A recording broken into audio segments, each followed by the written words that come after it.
खरंच काही लग्नाचे नाते प्रेमाचे नसून फसवणुकीचे पण असतात।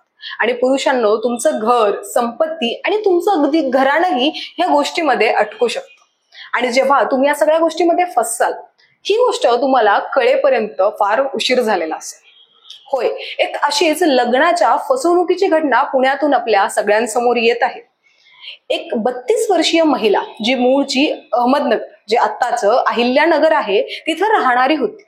2022 मध्ये जेव्हा तिने आपल्या पतीला गमावले, ती पुण्यामध्ये एका चांगल्या जॉबच्या शोधात होती।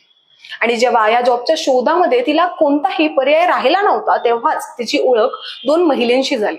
या 2 महिलांनी तिला पुण्यामध्ये जॉब देऊ ही आमिष दाखवली आणि तिला पुण्यामध्ये घेऊन आले। आणि पुण्यामध्ये आल्यानंतर तिच्या समोर एक विचित्र प्रकार आला।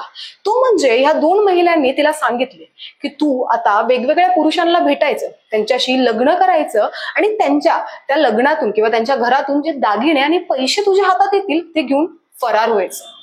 जेव्हा या महिलेने या गोष्टीसाठी नकार दिला, त्यावेळेस त्या लोकांनी तिच्या 2 मुलांना आपल्या जवळ ठेवले आणि सांगितले किंवा तिला आपण हेही म्हणू शकतो की तिला या गोष्टीची धमकी दिली की या तुझ्या 2 मुलांना गुजरातला नेऊन विकू किंवा त्यांना मारून टाक।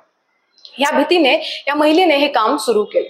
वेगवेगळ्या पुरुषांना भेटायचं, त्यांना लग्नाची आमिष दाखवायची, त्यांच्याशी लग्न झाल्यानंतर त्यांच्या घरातले दागिने आणि पैसे जप्त करून पळून जायचं।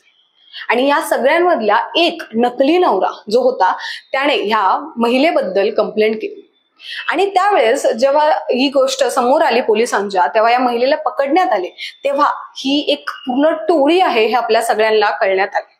जेव्हा या महिलेला या टोळीने 1,80,000 मागितले, त्यावेळेस जेव्हा ती बोलली की माझ्याकडे एवढे पैसे नाहीये, तर जामखेडच्या एका तमाशामध्ये तिला नाचवण्यात आले।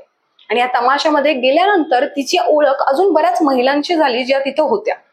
आणि जेव्हा या महिलांशी तिचे संवाद साधणं झालं किंवा यांच्याशी तिचं बोलणं चालणं झालं, तेव्हा तिला हे कळालं की तिला फसवणाऱ्या फक्त ह्या 2 महिला नाहीत, तर याच्या मागे एक पूर्ण टोळी आहे।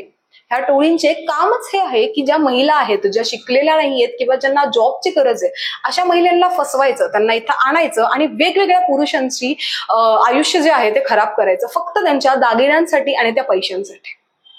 जेव्हा या महिलेला या सगळ्या प्रकरण कळाला, तेव्हाही त्या महिलेनी हार मानली नाही आणि विश्रांतवाडी पोलीस स्टेशनमध्ये या सगळ्या गोष्टीबद्दल कंप्लेंट केली। आता पुरुषांच्या मनामध्ये हा प्रश्न उपस्थित होत आहे की खरंच लोकांवर विश्वास ठेवून लग्न करायचं की नाही करायचं। आणि तुमच्यासोबतही अशी काही घटना झाली असेल, आम्हाला कमेंटच्या माध्यमातून नक्कीच सांगा। तोपर्यंत मी मृदुला नारळे, न्यूज डॉट्स पुणे।